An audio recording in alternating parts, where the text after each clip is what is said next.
You're watching Career Boss. I'm Bruce, a retired CEO. Over the past 40 years or more, I've learned a lot in the business world, and I like to pass on what I've learned to you. So today we're looking at part 2 of Everyone Sucks Up.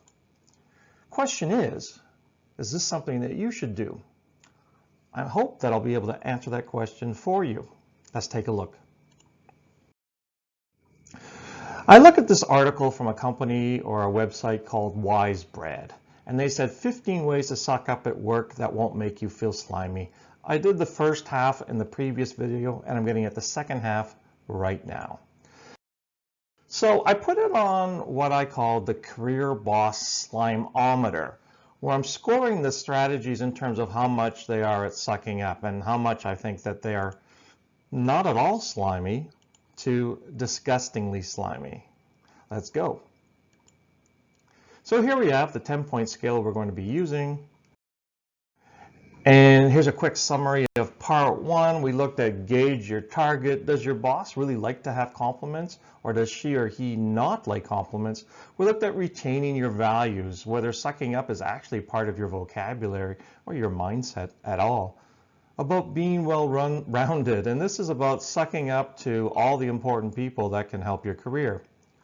Know where the line is. Know the difference between complimenting versus throwing flattery bombs out. Ask for guidance in a flattering way. Well, this is kind of an interesting one where you say something to your boss, or whoever you're sucking up to, like, I like the way you did this. Can I bounce these ideas off you? Observe and regurgitate. Again, this one's not as gross as it sounds. This is where somebody says something that you learned in a meeting, and perhaps you share that with others, giving that person credit. To me, that's just a good idea. The 7th one was dish compliments to their allies. This is where you brag to others. Maybe it's your boss's peers, maybe it's your boss's boss, about how great your boss is and why you feel that way. The 8th one was expand on a common passion.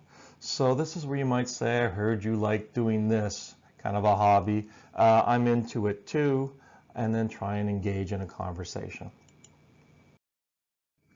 So here's number 9. This is part 2 of that list. Acknowledge an affiliation that you share. So find out if your boss is a member of the same church, maybe the same school alumni, or maybe the same parent-teacher association. Bring up connections, people that you may have in common, and your boss may be more likely to remember you when he or she can relate to the other areas of their life outside of work. So the idea here is that they're seeing you a little different and you share a common interest.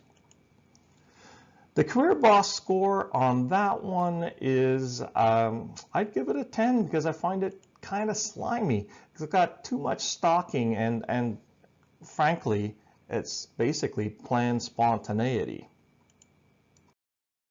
Number 10. Okay, right off the bat, just reading the title, Ask for an Expectations Refresher Course. This doesn't sound to me like sucking up at all. This sounds like something smart. So here's what the article said. Speak with your boss about setting some time aside to have a serious conversation to discuss expectations, the company's and yours. Okay, I like that. That makes sense. It says focus on the things your boss expects of you overall. This is just smart. And your boss's general thoughts on daily issues that can make a difference to you. Okay. Make sure the things that you are doing every day and the way you treat your boss is the way the boss would expect. So that makes sense. You're delivering what the boss has already told you that she or he wants to have delivered to them, and you're going to do that. Again, I don't see this as sucking up. Then it said in the article, by taking the initiative to connect with your boss and make sure you are meeting expectations, you'll show that you value your boss's opinion of you. All right, for a slime score, this is a 0. This just makes absolute sense. As a CEO, as a manager, this is a great thing to have your employee come to you, make sure that they understand the expectations you have for them, and perhaps they're going to ask you, look, I've got this much on my plate, how should I prioritize? And I appreciate somebody saying that to me. Let's look at number 11. So here we go, request more responsibilities. That's not sucking up, that makes sense. Don't just throw constant compliments at your boss. Let your actions speak for you. Request additional responsibilities, a bigger workload, or volunteer to handle some extra projects or products or whatever needs to be done. That volunteering element is something that you have to be careful with. Here's a picture of somebody that I've labeled the volunteer. So everybody likes the volunteer. You see this in management meetings, you see this in almost all meetings, but certainly you see it at senior executive meetings. So everybody likes the volunteer. Why? Because they know that she or he is going to volunteer so that they won't have to.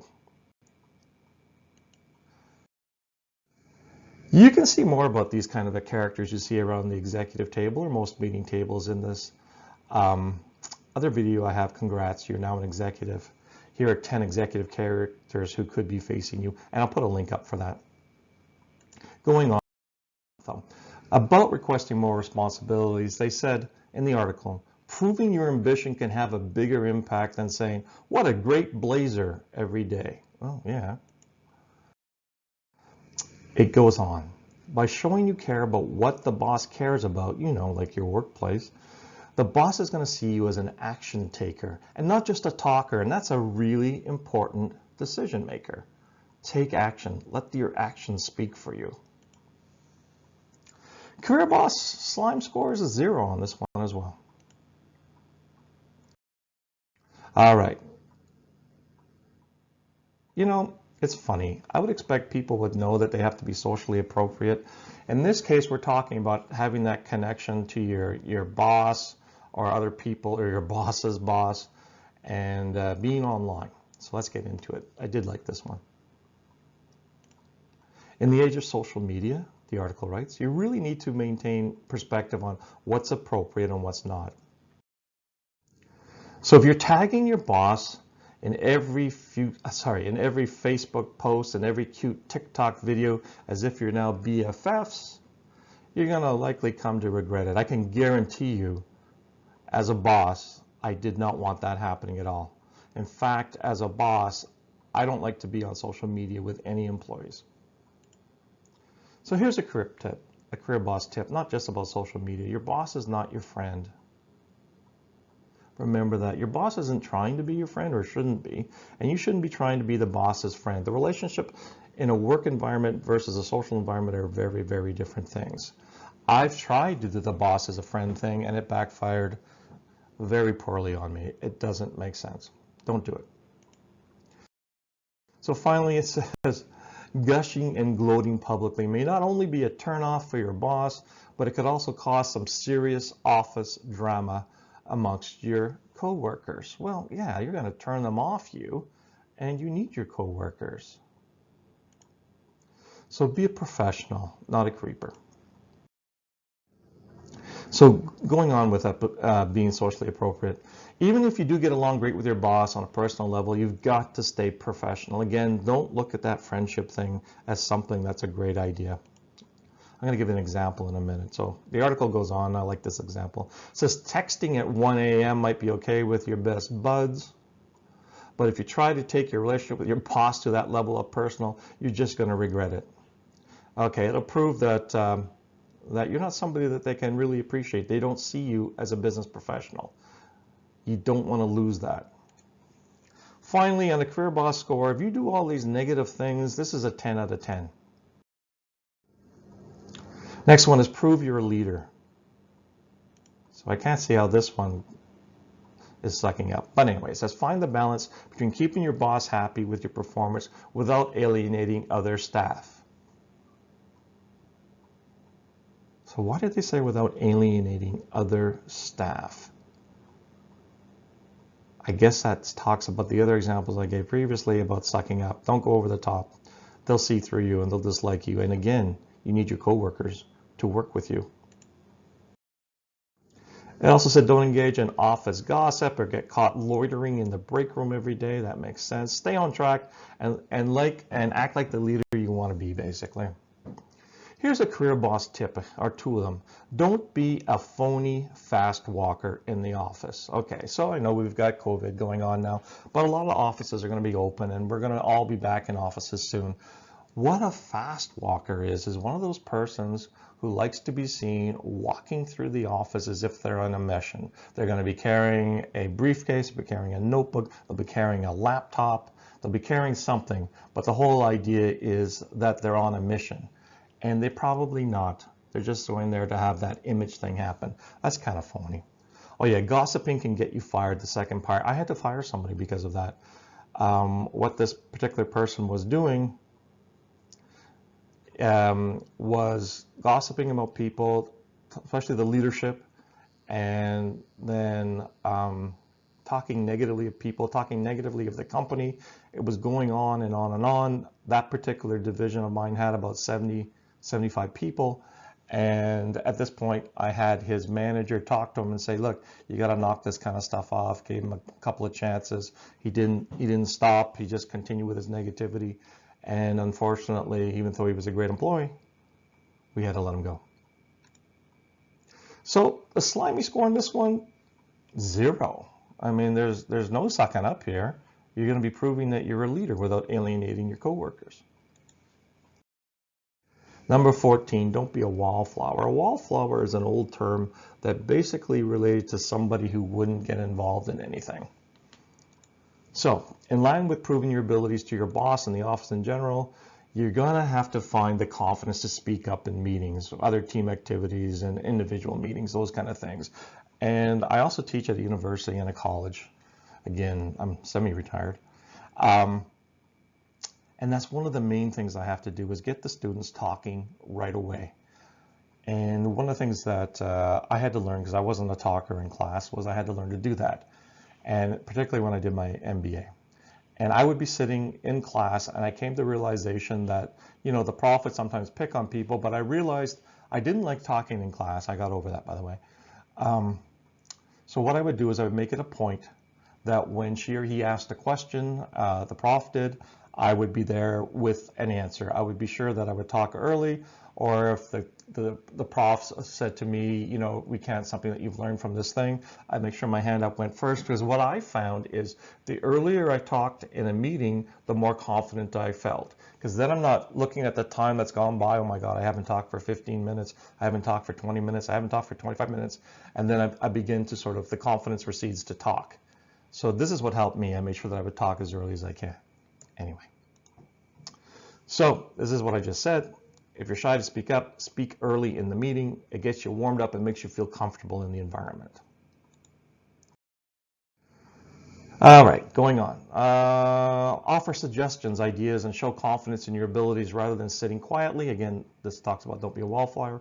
Otherwise, it may appear like you have no ambition. No talk, no ambition. Get recognized for the value that you add to your position and to the company as a whole. Now, here's the thing about talking. A lot of us who were uncomfortable talking in meetings, we're not sure if our ideas are good ones. But here's the thing. Offering out an idea shouldn't be that frightening. Offer out the idea, whether it's good or not, somebody will tell you, but at least you're going to get recognition for, you know, getting involved. And often those ideas that you come up with, I'm sure you've sat, if you're one of those people who doesn't talk, I'm sure you've sat in a meeting and somebody says what you were about to say and you go, oh, I can't believe I didn't say that. So, you know, the second you have a good idea, get it out there. This happens in school too, in universities. You should do that. So this is a 0 out of 10 slimy score because this is just a smart thing that you got to do. No tasks are beneath you. I'd say that's largely true. Let's take a look. Let's see what they say.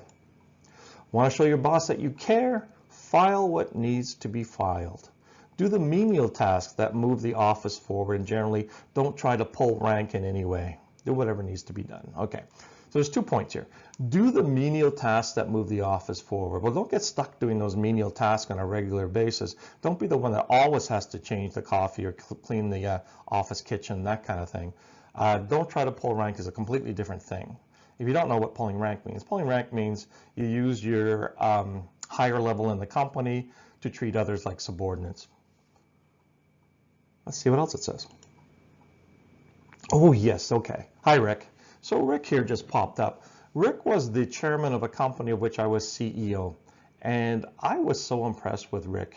He had chairman of 3 different companies, and we moved into a brand new building, a beautiful building. The offices were spectacular, and I was in the coffee room, and I was going to get a coffee, and Rick is in there, and he's cleaning out the sink, and he's cleaning off the counter, because there were coffee stains that people had left, dirty coffee cups that weren't put in the dishwasher, all this kind of thing. Now here's the chairman of 3 companies, and he's going out there and doing that. Don't think it's beneath you. Those kind of things, if you see a mess, you see something you can help with, or you can help somebody carry something, do it. Do it.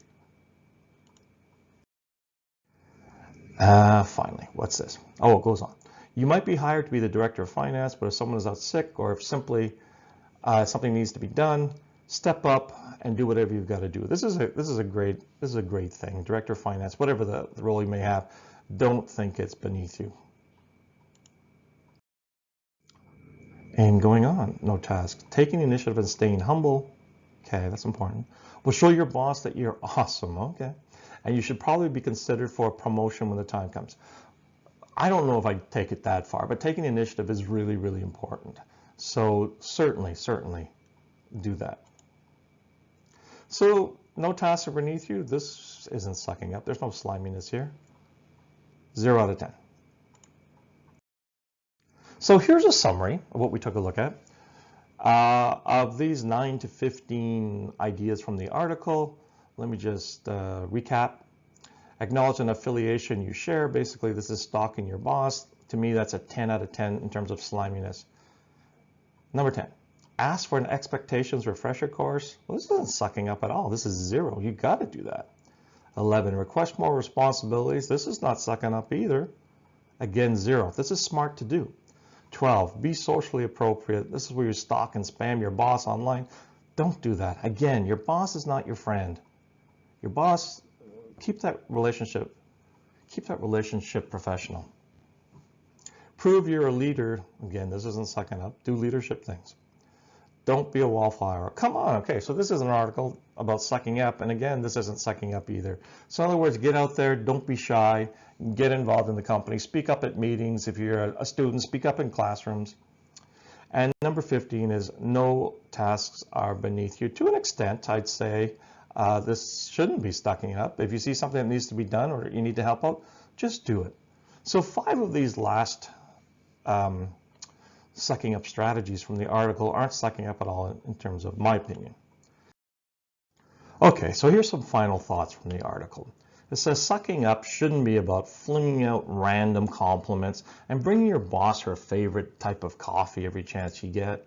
Sucking up effectively, according to the article, is about having a genuine concern and care for the company you're working for and showing it every chance you get. Well, that last little bit, that last paragraph there, I don't think that's sucking up at all. I really, really don't. You should care about the company. You should care about your coworkers. You should care about your boss, and you should care about yourself. So here's my final thought. Basically,